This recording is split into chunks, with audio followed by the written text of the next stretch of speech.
14 h. Les premières images avec Anne-Claire Poignard, Ambry Mdida et Florent Lemoal. Le chaos sur les Champs-Élysées. À quelques mètres de l'Arc de Triomphe, la colère des Gilets jaunes se déchaîne. Le face-à-face entre les forces de l'ordre et les manifestants tourne à l'émeute. Image saisissante de la plus belle avenue du monde, transformée en barricade. Dès l'aube pourtant, alors même que les Gilets jaunes ne sont pas encore sur place, le dispositif de sécurité est conséquent. Mais à 10 h, la situation s'envenime. En bas des Champs-Élysées, les forces de l'ordre bloquent l'accès à la place de la Concorde où les manifestants veulent se rendre. Aux tirs de projectiles répondent lance à eau et gaz lacrymogène qui attisent la colère des Gilets jaunes. On ne bloque pas, on marche et ils nous tirent des bombes lacrymogènes depuis tout à l'heure. On n'a aucune arme dans les mains, on n'a rien. Sur l'avenue, c'est la confusion la plus totale. Un manifestant est violemment pris à partie par les forces de l'ordre. Dans les rues adjacentes, des gilets jaunes se dispersent par petits groupes. Un peu plus loin, une remorque de chantier vient d'être incendiée. À cet instant, certains semblent dépassés.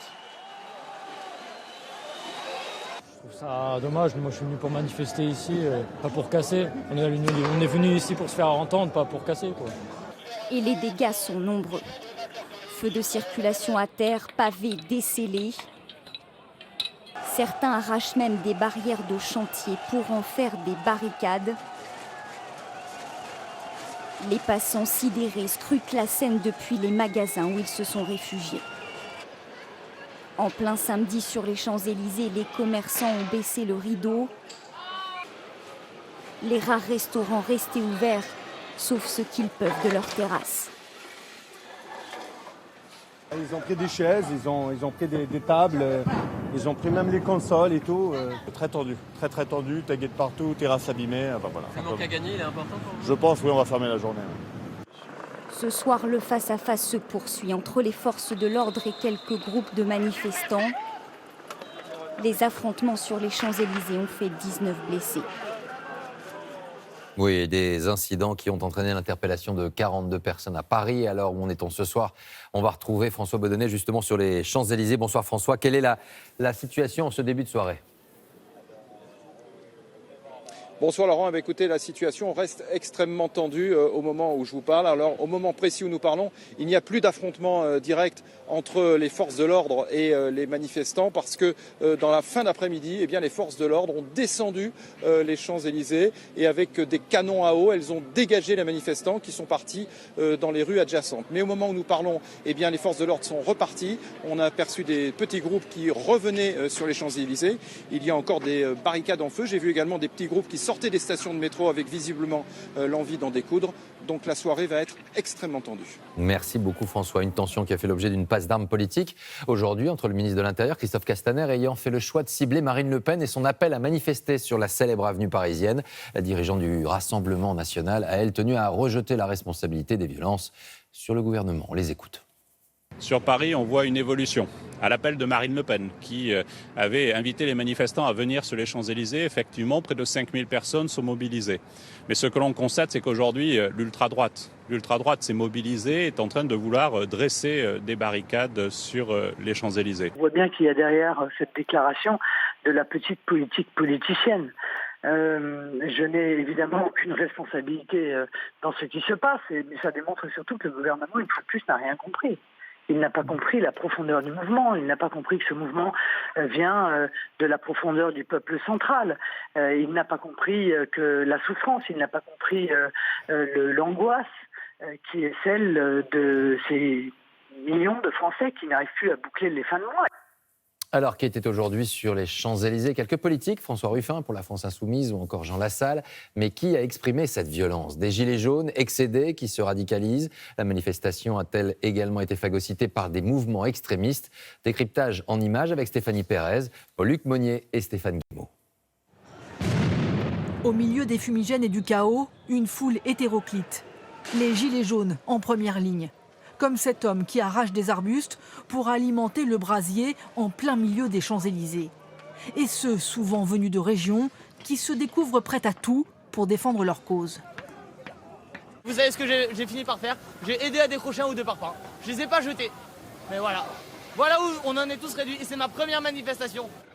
Des hommes et des femmes usés, excédés, qui pointent du doigt le dispositif policier et disent ne plus rien avoir à perdre. C'est eux qui cherchent, ils nous gazent. Regardez mes yeux. Enfin, au bout d'un moment, on peut même plus respirer, on peut plus rien faire. Donc forcément, ils cassent tout. Et ils ont raison, parce qu'il n'y a que comme ça qu'on peut se faire entendre. On ne sait pas comment faire autrement, puisque les forces de l'ordre nous obligent à reculer. Nous, on essaye de leur faire front en mettant le feu. Après, voilà, on ne sait plus quoi faire. Voilà, on ne veut pas la guerre. On veut juste que Macron discute avec nous. Des manifestants souvent novices qui se sont retrouvés au fur et à mesure de la journée côte à côte avec une centaine de casseurs habitués à ce genre de démonstration. On les reconnaît, casque de moto, visage masqué et technique de harcèlement de la police bien rodée. Certains ont enfilé les gilets jaunes pour se fondre dans la masse. Membres de l'extrême droite ou de l'extrême gauche, anarchistes qui signent sur la devanture de cet hôtel. Difficile à l'heure actuelle de savoir qui ils sont vraiment. 42 personnes ont été interpellées. Alors, à l'origine, le gouvernement avait souhaité que les Gilets jaunes se retrouvent au Champ de Mars afin de canaliser les éventuels débordements. 2 demandes de rassemblement avaient été autorisées sur place et c'est aussi l'une des images du jour puisque ce Champ de Mars est resté totalement vide tout au long de la journée. Tout cela suscite plusieurs questions. Les autorités avaient-elles suffisamment anticipé que le mouvement puisse atteindre les Champs-Élysées? Comment était organisée la sécurité aux abords de l'avenue parisienne? Pouvait-on éviter ces incidents? Question-réponse avec Julien Bigard et Céline Marchand. Des scènes de guérilla sur la plus prestigieuse avenue parisienne, où la manifestation n'était pas autorisée. Alors, les Champs-Élysées étaient-ils trop accessibles? Très tôt ce matin, les forces de l'ordre installent un imposant dispositif de sécurité. Mais quelques heures plus tard, des milliers de gilets jaunes se rendent sur l'avenue sans trop de difficultés. Comment vous avez réussi à passer? Écoutez, tout simplement en arrivant le plus possible discrètement, sans les gilets, pour pouvoir passer éventuellement certains barrages. Ils ne nous ont pas bloqués, ils nous ont laissé passer. Le dispositif de sécurité était-il alors inadapté? Lors des commémorations du 11 novembre et la venue de nombreux chefs d'État, l'ensemble des Champs-Élysées avait été fermé au public. Mais le parcours était connu, contrairement à aujourd'hui.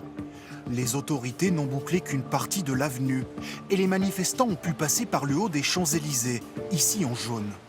3000 gendarmes et policiers étaient mobilisés. Difficile, selon les forces de l'ordre, de sécuriser en même temps Paris et tout le reste du territoire. Le mouvement des Gilets jaunes n'était pas organisé qu'à Paris. Il était organisé dans toutes les villes de France, dans des petites communes d'agglomération notamment. Et il fallait aussi mobiliser des forces mobiles, des forces de sécurité, des commissariats d'arrondissement. Les CRS face aux casseurs. Cette scène a duré toute la journée. Alors, la dispersion des manifestants était-elle trop délicate? Qui dit charge et arrestation, dit probabilité de dommages sur des personnes appréhendées, de confrontation également avec des gendarmes et des policiers. Donc il y a là, une certaine retenue. 40 unités mobiles étaient sur le terrain à Paris aujourd'hui, soit près de 20% des effectifs de maintien de l'ordre en France. Alors comment analyse-t-on tout cela du côté du gouvernement? Et on va tout de suite retrouver Jeff Wittenberg. Bonsoir Jeff. Des débordements sur les Champs-Élysées durant plusieurs heures. Est-ce que du côté de l'exécutif, on reconnaît quelques erreurs? Non, absolument pas, Laurent. Et le soutien vient même du plus haut sommet de l'État, puisque ce soir, Emmanuel Macron, il y a quelques minutes, a dit dans un tweet, je le cite, « Merci à nos forces de l'ordre pour leur courage et leur professionnalisme. Honte à ceux qui les ont agressés. Pas de place pour ces violences dans la République. » Voilà ce que dit Emmanuel Macron ce soir. Au ministère de l'Intérieur, nous sommes tout près. Comme vous le voyez, il y a des policiers derrière moi car le quartier est bouclé. Et quelques gilets jaunes en colère sont également présents autour de cet endroit. Quant au ministère de l'Intérieur, il explique que les forces de l'ordre ont été selon lui proportionnées à l'événement et que les lieux de sécurité, le périmètre de sécurité, les lieux de pouvoir en particulier, ont été exempts de violence aujourd'hui. Merci Jeff, on vous retrouve dans un instant. Les débordements et des dérapages, mais également des gilets jaunes qui, eux, avaient fait le choix de venir à Paris pour simplement scander leurs revendications liées aux taxes, au pouvoir d'achat. Ce fut le cas aujourd'hui pour des habitants du nord de la France, partis ce matin de Villeneuve-d'Ascq. Comment ont-ils vécu cette journée? Reportage Jules Long.